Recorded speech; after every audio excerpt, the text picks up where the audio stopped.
journal vous est offert par le FPI, Fonds des promotions de l'industrie, votre partenaire privilégié pour la réussite de vos projets.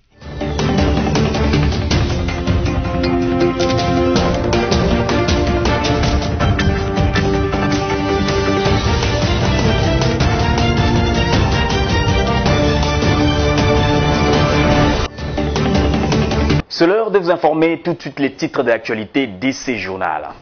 Le président de la République Félix-Antoine Tshisekedi a lancé ce mardi le premier lot des 100 bus au Palais du Peuple devant le représentant des étudiants des institutions universitaires et instituts supérieurs de Kinshasa. Pendant que Jean-Marc Abound n'a pas encore déposé officiellement sa démission à l'Assemblée nationale, le président du groupe parlementaire de l'Union Sacrée Honte désavoué le premier vice-président de la Chambre basse du Parlement. Les éléments de la police nationale congolaise ont usé des tirs à gaz lacrymogène ce mardi pour disperser un groupe de manifestants descendus dans les rues de Lubumbashi pour exiger la libération d'Ngoy Mulunda. Après les titres, place au développement, mesdames et messieurs, bienvenue. C'est confirmé, 100 bus sont mis à la disposition des étudiants congolais ce mardi. Premier lot des 600 bus commandés par le gouvernement congolais. Ces véhicules commis au transport en commun rentrent dans le cadre du projet Trans-Academia. C'est le président de la République, Félix-Antoine Tshisekedi, qui a procédé au lancement de ces véhicules sur les artères publiques. Longtemps attendu, la promesse du chef de l'État Félix-Antoine Tshisekedi de pallier aux difficultés de transport des étudiants congolais a été matérialisé dans le cadre du projet Trans-Academia, un projet qui a comme but d'accorder la facilité de transport aux étudiants. Dans l'optique du lancement officiel de la remise des clés pour les bus de Trans-Academia et par l'occasion qui me présente au devant de vous, les problèmes qui caractérisent le secteur de l'enseignement supérieur requièrent votre attention très particulière dans le sens d'assainir ce secteur afin de répondre aux desiderata et de soulager le mal que connaît chacun des représentants des étudiants, des professeurs et des corps scientifiques. Notre sollicitation auprès de votre haute autorité en ce sens est de la connexion Internet, Wi-Fi et la réhabilitation de nos hommes, Excellence Monsieur le Président de la République. De vous impliquer personnellement en tant que père de la nation afin de permettre aux institutions universitaires de bénéficier effectivement et intégralement de cette connexion, comme vous l'avez mentionné dans votre speech lors de votre tournée à l'Université pédagogique nationale, IPEN en cycle, et à l'Institut national des bâtiments et des travaux publics, INBTP en cycle.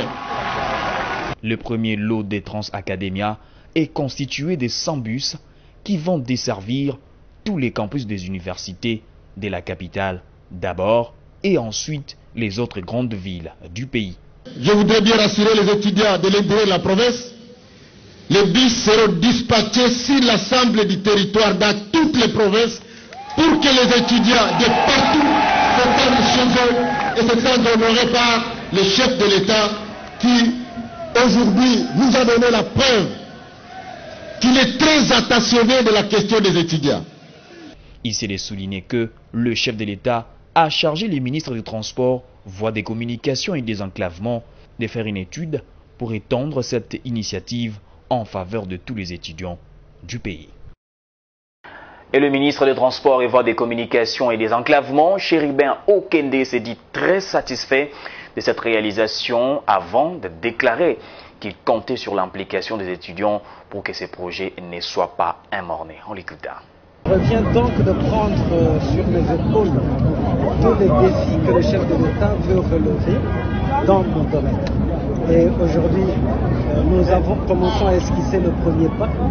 Avant d'en arriver à 100 ou à 1000, on commence toujours par le premier. Donc c'est un motif de satisfaction et de responsabilité. Entendu, nous ne pouvons pas créer Trans-Academia pour laisser sa gestion dans l'amateurisme, pour que le projet n'ait pas de lendemain. Donc nous allons y veiller en harmonie avec mon collègue de l'enseignement supérieur et universitaire et aussi la collaboration des étudiants eux-mêmes. Nous allons tout faire, tout mettre en œuvre pour que ce soit une gestion orthodoxe, pour que ce projet ne meure pas au lendemain de son lancement. Et voilà quoi, nous avons tout intérêt de pouvoir le faire, mais nous ne réussirons ce pari qu'avec l'implication des étudiants eux-mêmes. Parce que le chef de l'État tient à ce que les étudiants congolais prennent la mesure de leurs responsabilités vis-à-vis de la nation. Le Congo de demain, que nous souhaitons plus beau qu'avant, sera assuré par la jeunesse d'aujourd'hui. Donc ils doivent commencer à prendre conscience qu'ils ont sur leurs épaules le destin du pays. En marge de la journée commémorative de l'assassinat de Patrice Emery Lumumba, tout premier ministre de l'histoire de la République démocratique du Congo, célébré annuellement le 17 janvier, Jean-Michel Samalukonde a procédé à la pose de la première pierre du mémorial qui sera érigé en mémoire d'un des pères de l'indépendance. Ces travaux seront exécutés par l'entreprise chinoise Bao et devront prendre fin avant le rapatriement des reliques de Lumumba. On écoute ici le Premier ministre Jean-Michel Samalukonde. Le message d'abord, c'est que je suis venu faire une représentation, car c'est son Excellence, Monsieur le Président de la République, Félix Antoine Tshisekedi, qui a demandé à ce que, en son nom, non seulement je puisse participer au service religieux que nous avons eu tout à l'heure à la cathédrale, mais aussi honorer notre héros national, Patrice Emery Lumumba, premier des premiers ministres ici en République démocratique du Congo. Et nous avons, au nom du chef de l'État, déposé une gerbe de fleurs au monument qui est symbolique ici à la place de l'échangeur à Limité. Et poursuite, nous sommes venus parce que selon la volonté de la famille de revoir les reliques de notre héros national, revenir ici en République démocratique du Congo et accompagné justement par le chef de l'État, d'avoir ici un grand monument qui va servir et abriter justement les restes de notre héros. Donc nous sommes venus ici pour avoir la maquette de ce monument qui sera construit et lancer les travaux qui, nous espérons, dans les 4 à 5 mois seront terminés. Car comme vous le savez, selon le vœu de la famille et de tous les Congolais, et avec l'accompagnement du président de la République et du gouvernement, nous allons pouvoir accueillir ces reliques cette année et honorer notre héros national, Patrice Emery Lumumba. Donc c'est ça toute la symbolique de ce jour, ce 17 janvier 2022, où nous sommes très heureux d'avoir représenté le chef de l'État. 61e anniversaire de la mort de Lumumba, on en parle encore avec l'UNC Béni qui invite les Congolais à revaloriser les valeurs politiques prônées par Lumumba, un des principaux pères de l'indépendance congolaise.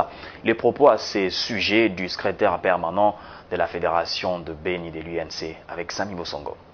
Le secrétaire permanent de la Fédération de Béni de l'Union pour la Nation Congolaise, UNC en sigle, Tembo Kalemouli, à l'occasion du 61e anniversaire de l'assassinat de Patrice Emery Lumumba, premier ministre de la RDC, s'est livré à une série d'affirmations et de recommandations aux Congolais. Pour lui, le nationalisme et le patriotisme sont les deux grands acquis de Lumumba que les Congolais doivent revaloriser. D'après son analyse, l'assassinat du héros national Emery Patrice Lumumba nous précise que la gestion de la chose publique en République démocratique du Congo n'est pas encore démocratique. La gestion est encore dictatoriale. Mais on se couvre par le label démocratie alors qu'il n'y a pas de démocratie.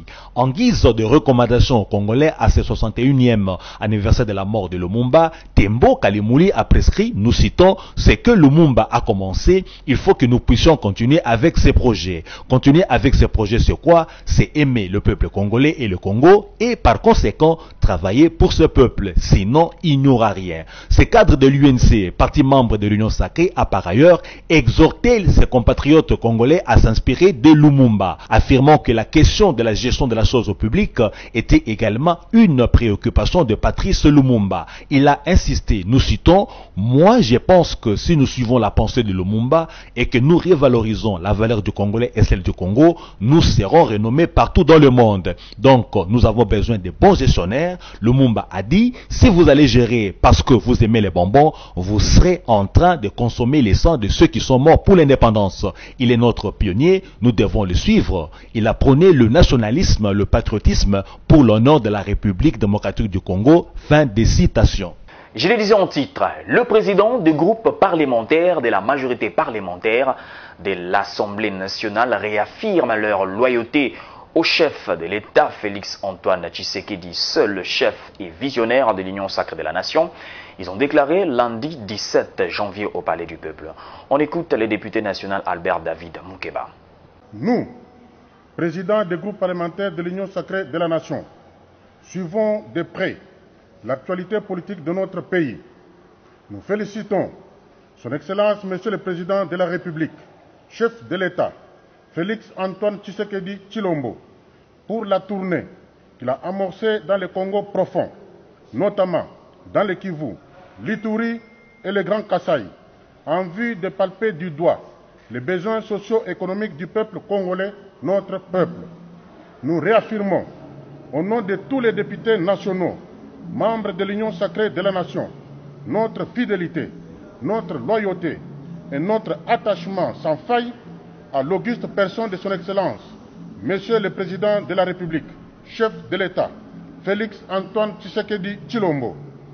Nous le rassurons de notre soutien, tous azimuts, dans toutes les initiatives louables et salvatrices que son leadership éclairé entreprend dans la perspective de la réalisation du bien-être collectif du peuple congolais et pour le rayonnement de la République démocratique du Congo à travers l'Afrique et le monde.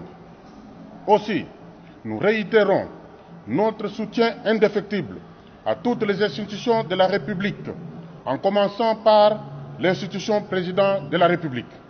Par la même occasion, nous déclarons solennellement notre soutien aux forces armées de la République démocratique du Congo et la police nationale congolaise, qui assurent au quotidien l'intégrité territoriale, la sécurité et l'ordre public sur l'étendue du territoire national au prix des sacrifices suprêmes. Nous invitons et encourageons le gouvernement de la République à tout mettre en œuvre pour répondre efficacement aux innombrables défis et attentes légitimes du peuple congolais.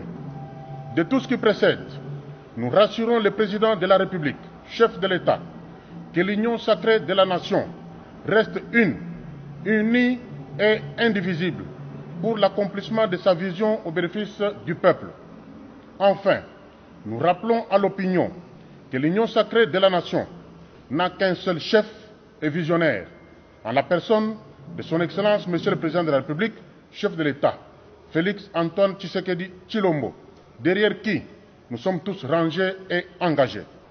En province, les éléments de la police nationale congolaise ont usé des tirs à gaz lacrymogène ce mardi pour disperser un groupe de manifestants descendus dans les rues de Lubumbashi pour exiger la libération de Ngoï Mulunda. D'après des témoignages, des blessés ont été enregistrés lors de cette répression survenue à la suite des échauffourées entre les deux parties au niveau des Square Forest et l'avenue Lumumba. Les organisateurs de cette manifestation, composée en majorité de la communauté katangaise, ont dénoncé cette brutalité policière en pointant du doigt accusateur les gouverneurs de province d'être complices de cette bavure. Il y a lieu d'indiquer que cela fait jour pour une année que Ngoï Mulunda, ancien président de la Commission électorale nationale indépendante, a été arrêté à Lubumbashi le 18 janvier 2021 pour incitation à la haine tribale. Les trois provinces de la République démocratique du Congo, à savoir Kinshasa, Maniema et Haut-Katanga, qui font face à la pénurie des produits pétroliers, peuvent dormir sur leur laurier. Le ministère des hydrocarbures, après avoir posé les diagnostics du problème, s'investit dans la matérialisation des solutions, en croire les communiqués du ministère y relatif. Trois provinces de la RDC, Kinshasa, Maniema et Haut-Katanga, subissent actuellement des difficultés de ravitaillement en produits pétroliers, d'après le ministre des Hydrocarbures Didier Bidimbu. À en croire les explications du ministre dans un communiqué, cette situation est explicable non pas par la pénurie des produits pétroliers, mais par certaines contraintes logistiques auxquelles fait face le service des entreprises pétrolières au Congo, CEP Congo en sigle, une société qui assure les transports et le stockage de produits pétroliers. Dans la capitale congolaise, pour prendre à bras le corps cette difficulté, le ministre des hydrocarbures préconise la mise en place d'une coordination regroupant, outre le ministère, le CEP Congo et les indépendants pour un meilleur approvisionnement en produits pétroliers, précise ce communiqué au chapitre des solutions. Les mêmes difficultés sont aussi présentes dans les provinces du Haut-Katanga et du Lualaba où il a été observé vendredi 14 janvier courant une rareté en carburant dans les stations-service, poursuit le communiqué du ministre. La rareté observée, élucide le rapport relatif, serait consécutive à la mauvaise pratique de rationnement à laquelle se livrent certains agents auprès des opérateurs économiques pour recouvrer certains droits de l'État. Maniema, le ministre des hydrocarbures, y avait dépêché une délégation pour évaluer la situation dans cette province où s'observe une hausse vertigineuse du prix à la pompe. Le litre d'essence en temps normal, qui se vendait à 3600 francs, le litre est passé à 7000 francs du fait de cette pénurie. À se fier au ministre, ce prix a été rabattu à 5500 au terme des négociations menées par la délégation dépêchée à Kindu. Retenez du reste que Didier Bitimbu s'est engagé avec toute son équipe à trouver des solutions durables à la situation et à doter la province du Maniema des moyens techniques appropriés devant assurer un ravitaillement optimal de cette entité, travaillant en coordination avec la société Sona Hydroc. Le gouvernorat de l'Ituri, à travers sa régie provinciale, DGRPI, a procédé ce mardi à l'opération de recouvrement forcé des plaques d'immatriculation, une opération qui rentre dans les cadres de lutte contre la criminalité urbaine et maximisation des recettes pour le développement de la province. Reportage.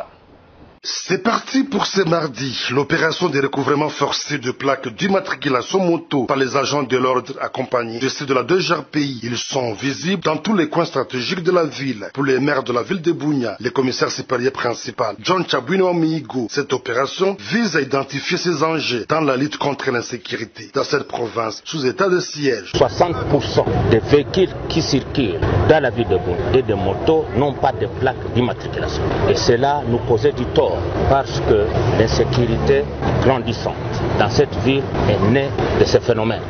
Chaque fois que nous poursuivons le hors-la-loi, toujours ils sont en moto ou en véhicule sans plaque d'immatriculation. On a estimé que c'était le bon moment d'imposer à la population, aux usagers de la route, d'avoir leur plaque d'immatriculation. Certains conducteurs appellent les récalcitrants à remplir leurs devoirs civiques et patriotiques. Ce que je peux leur dire que non, ce n'est pas une tracasserie, c'est juste que le devoir d'un citoyen vis-à-vis de ce pays. Si tu aimes ton pays, tu dois toujours acheter tout ce que tu dis, les épaules, les taxes. Ça se fait partout dans le monde, tu trouveras ça. Alors il faut toujours s'acquitter de tout ça. ozala cultiver somba plaque na yo ko ozala libre na balabala soki to sombi des avec fraude fiscale recette ko revenir na l'état pour ba fonctionnaire ba joie ezo échapper pour na nini to biso moko kaka ba devoir na biso mususu tozo accomplir yango te vis-à-vis na l'état. À en croire le directeur général de la DGRPI, Alain Maurice Dibo, cette campagne de recouvrement forcé va durer 4 jours. Il exhorte les propriétaires de taxi-moto de s'acquitter de leurs devoirs pour le bon fonctionnement de la province. On reste toujours en province. Après les opérations militaires contre les miliciens Codeco, la vie reprend petit à petit à Lopa et environ, en chefferie des Bagourou, à plus de 30 km au nord de Bunia, dans les territoires de Djougou. Constat d'une équipe de presse militaire à la tête du lieutenant Jules Ngongo, porte-parole des opérations dans cette partie du pays. Si ailleurs, les forces armées mènent des opérations de neutralisation des groupes armés, notamment dans les secteurs de Walendu Tati et Piti en territoire d'Indjougou, en chefferie de Bahema Bagoro Spanda, c'est la paix, la stabilité et la tranquillité de la population. Constant fait par le lieutenant Gilles Ngongo, porte-parole des opérations militaires à Nitori, en visite de presse dans cette partie de la province. Témoignage des habitants. Le calme règne ce jour à Lopa, nous disons merci pour ça. Mais que l'État mette fin à cet embêtement de la milice Codeco. Nous souffrons. Il est noté les retours de la population reprise des activités socio-économiques ainsi que la cohabitation pacifique entre les forces armées et la population, affirme M. Jean-Baptiste, un habitat du milieu. Tout est calme, les gens vont aisément au champ, les jeunes vont à la carrière, les jeunes vont à la carrière, les enfants étudient aisément, ça va.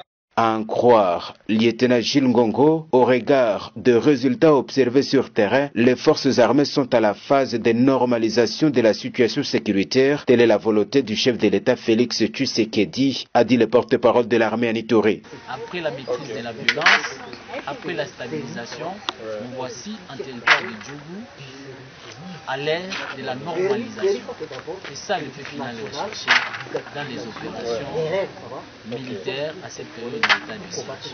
Cette stabilité est également observée dans une grande partie du territoire de Romou, notamment à Komanda, où la vie reprend normalement. Et dans la province de la Chopo, plus précisément dans la ville de Kisangani, l'avenue Lac Munkamba, dans la commune de Makiso, est dans un état de délabrement très avancé. Les eaux de la pluie stagnent et cela inquiète les usagers de cette route. Suivez ces reportages de la presse locale. Nous sommes bel et bien à Kisangani, dans la commune de Makiso, au centre-ville, sur l'avenue Lac Mukamba, où ce tronçon allant de l'IBTP vers le dépôt Makayabou est dans un état trépité sous les yeux et la barbe des autorités de la ville et provinciale. L'état de cette route ne permet pas le passage des véhicules et les motos ou autres engins qui y passent éprouvent d'énormes difficultés. On dirait que nous sommes sur la RN4 alors qu'en plein centre-ville de Kisangani, les usagers de cette route déplorent l'état de ce tronçon comme si cette ville et province n'ont pas des autorités. Pleine ville, vraiment la carte ville, nous les obéis, pourquoi nous sommes ensemble. Vraiment, député la biso, Bazawat, maire de la ville, Bazawat, la biso pour la Makambo, vraiment la carte ville, Penzabo, gouverneure Zapembeni, marché Zapembeni, nous les obéis, vraiment, et puis député, Bazomona, Bazolo, va payer le côté. Vraiment, ça passe. En 2022, Babando Kangabiso. Tala les loyaux, les zengi. Babere babando kanga pour la taxe ya 2022. Pour pas bon intéressant biso ba place marque yo babiloko oyo ebi mananzila ezala kate. Mbongo yango biso tozo pesa ba taxe ezo sala nini? Kala mitu kana onete toya. Ekoleka wapi? Ba journaliste bolo be biso makambo oyo eleka ba mikili ba wapi ba mona. Toza malamu te na Kisangani. Boy. Il faut noter que l'état de cette route favorise aujourd'hui quelques cas de banditisme sur ce tronçon dans les aires actives selon quelques témoignages recueillis. Tous les autorités doivent faire quelque chose. Et ne quittez pas la revue de presse, c'est dans un instant.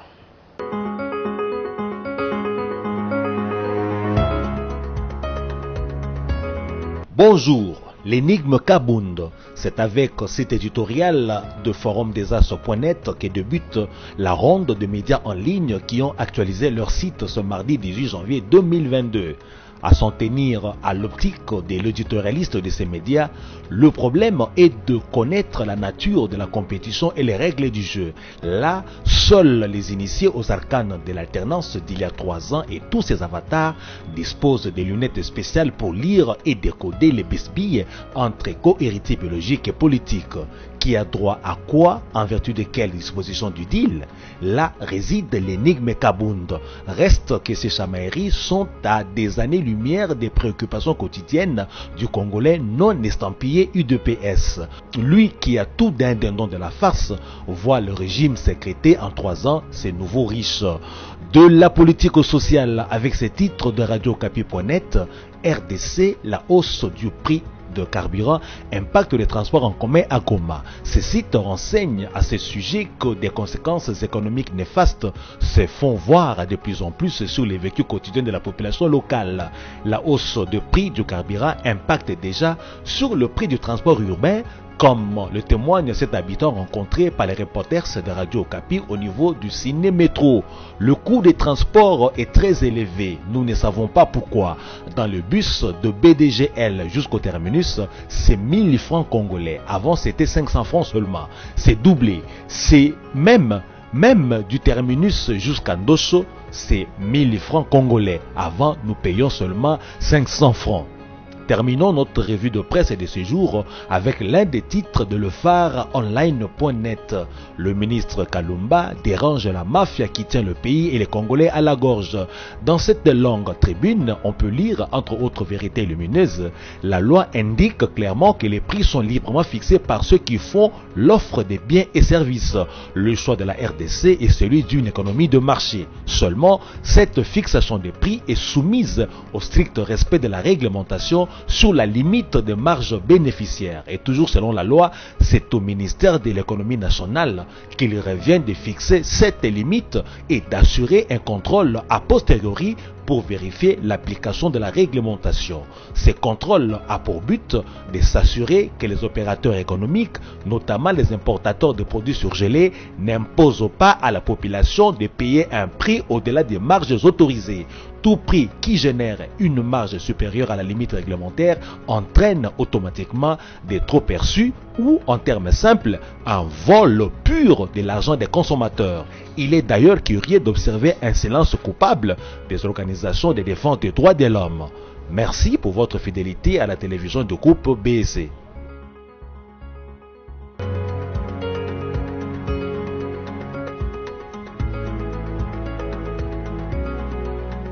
Voilà, si vous nous avez pris en cours de diffusion, voici l'essentiel à retenir. Le président de la République Félix-Antoine Tshisekedi a lancé ce mardi le premier lot des 100 bus au Palais du Peuple devant le représentant des étudiants des institutions universitaires et instituts supérieurs de Kinshasa. Pendant que Jean-Marc Abound n'a pas encore déposé officiellement sa démission à l'Assemblée nationale, le président du groupe parlementaire de l'Union sacrée ont désavoué le premier vice-président de la Chambre basse du Parlement.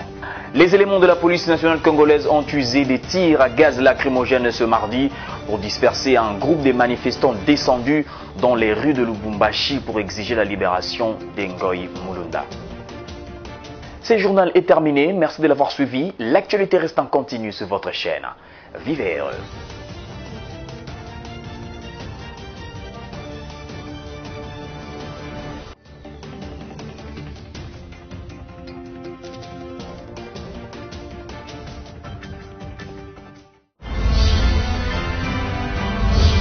Ce journal vous a été offert par le FPI, Fonds des promotions de l'industrie, votre partenaire privilégié pour la réussite de vos projets.